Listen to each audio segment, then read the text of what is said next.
Once, upon a midnight dreary, while I pondered, weak and weary, over many a quaint and curious volume of forgotten lore, while I nodded, nearly napping, suddenly there came a tapping, as of someone gently rapping at my chamber door. "'Tis some visitor," I muttered, tapping at my chamber door. Only this and nothing more. Hello! Welcome to Ellroy Reads. Forgive me the rather colourful introduction. Edgar's season is coming round and I was feeling rather nostalgic. Okay, our book for today's episode is When the Bough Breaks by Jonathan Kellerman. Okay, if you're unfamiliar with Ellroy Reads, this is a show where every week I look at a book that was influential to James Ellroy. And this episode is kind of nostalgic because we're going back to the mid-1980s and a time when Ellroy was making a name for himself in crime fiction, just really beginning to develop his reputation, but he was also befriending a lot of crime writers. He was very gregarious, very sociable, a bit competitive, a bit combative as well, but, very supportive of the friends he made. And one of them was Kellerman. One of the books he liked was Kellerman's debut novel, When the Bough Breaks. So, to give you some background, Jonathan Kellerman was born in Lower East Side of New York. The family moved to Los Angeles when he was a small boy. He was educated at the University of Southern California and he took a doctorate in psychology, and child psychology in particular. He actually won a scriptwriting contest when he was at university, but he put that aside to focus on his academic career and his medical career. He became a full professor of clinical pediatrics. By 1980, he'd opened his own private practice, working during the day and writing at night in his garage. He suffered many rejections, as most writers do, but when the Bough Breaks was finally published in 1985, it was an instant bestseller. It was turned into a television movie with Ted Danson. It launched the Delaware and Sturgis series, this is the first book of, which has gone on, must be over 20 books now.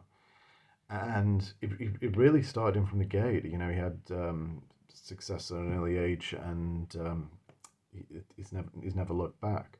Okay, so the basic plot is the hero of our story, Alex Delaware, is a psychologist. He, at the age of 33, he has prematurely retired, partly because he's a man of means, but also because there are traumas and there are kind of monsters in his backstory that have made it impossible for him to work. His best friend and partner is LAPD detective Milo Sturgis, and they work together. Delaware consults for the LAPD.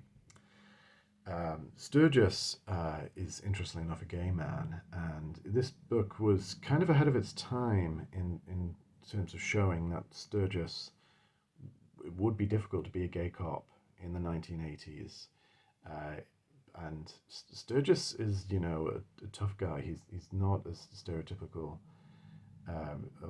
didn't conform to the stereotype at the time of gay man. He's an out-and-out tough guy. He's one of the best detectives they've got. And he's fairly open about his lifestyle as well. Now, the basic case of When the Bough Breaks is that a doctor and his partner have been murdered. The only witness is a little girl who is too traumatized to talk about it. So Delaware's brought in to hopefully give therapeutic advice to the girl and therapy, and to get her to a situation where she's okay to talk about it or to testify, to give information.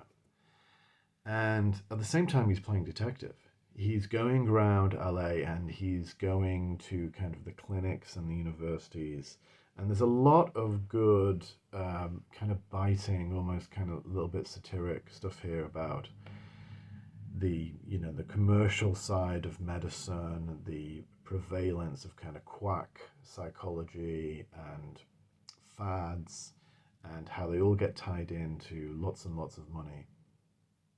And where the mystery leads him is that the victim himself, the doctor, was, unscrupulous. He was just a kind of rip-off merchant. And where the mystery eventually leads Delaware is to like a pedophilic cabal and he's got to unravel it a little bit with Milo Sturgis's help.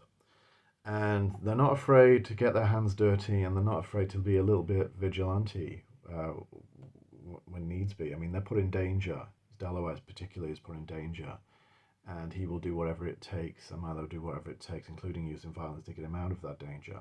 It reminded me a little bit of another author we've covered on this show, Andrew Vax, and Andrew Vax's novels, the Burke novels about child protection and the use of vigilantism, and peppered throughout with lots of little tidbits about where the psychiatric science and thinking was at the time. I'm sure it's moved on now because obviously, 1985, it's hard to believe it was 40 years ago.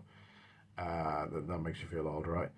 And obviously, the science has very much developed. But I was reading it, and I've read a few books in this series. Funnily enough, I never read the first one. I was reading it, and a lot of it still felt true to me. Unfortunately, a lot of the commercialization of the industry, both child protection and universities in particular, that resonated as an academic, and just how they're kind of swimming with money, and all that money really begins to pollute the thinking after a while, really resonated very much with me. And really, I would recommend this book very much.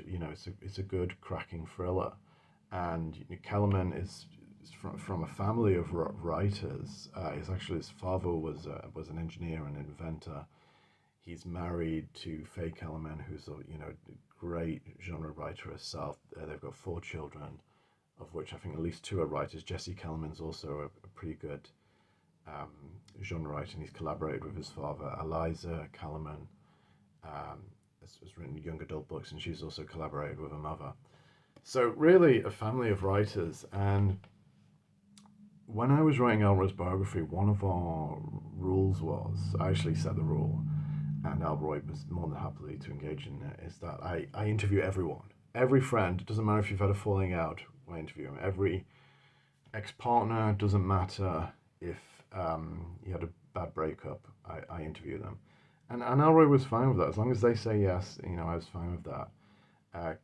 Kellerman wanted a permission letter from Ellroy. And then Ellroy suddenly got upset that I was interviewing Kellerman. He's like, oh, no. Really, he was not happy. But he wrote the permission letter. Kellerman thought that letter was snotty. Kellerman wrote a letter back, which Ellroy thought it was snotty. It was kind of like, well, no love lost between them, even though they'd been good buddies. And whenever I interview them, I always go online to pick up the voice. And I mean via a video interview. I want to pick up the voice. I pick up the rhythms of their speech, their sense of humor and everything. And I really couldn't find many videos at all of Kellerman. And I thought that was interesting because even with academics, I already dated a lot of academics, I could usually find a video of an academic giving a lecture somewhere or something like that. So I'd get a pretty good idea of their voice. I thought that was unusual for a best-selling novelist. And so then when I interviewed and sat down with Jonathan Kellerman, he just kind of started and talked non-stop for like an hour to 90 minutes. Talked absolutely non-stop. And it was just like I wasn't there. It was absolutely full on. Just the most relentless spiel. And at the end of it, and I couldn't get a word in edgewise, it was not an interview. At the end of it, I'm like, and I think he kind of sensed something because he's just like, oh, I'm sorry, like, I have high energy levels. It can sometimes be a problem. But, he was extremely helpful because when I played the interview back, because naturally we recorded, the volume and the content he gave me about Ellroy was really quite terrific. But in the interview itself, I just I didn't feel that way at all because I was very, very stressed. I was just like, oh my gosh, this guy's a psychologist. I feel like I'm going to have a panic attack here and now. But he was very grateful and well, I'm very grateful, and he was, a great help, and particularly in follow-up correspondence and everything.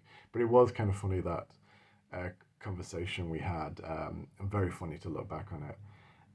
But, an absolutely great writer and a friend of Ellroy's, and once you're friends with someone, that you're always going to be a part of their life, I guess. So when the bough breaks, my recommendation. Okay, see you next week. Bye-bye.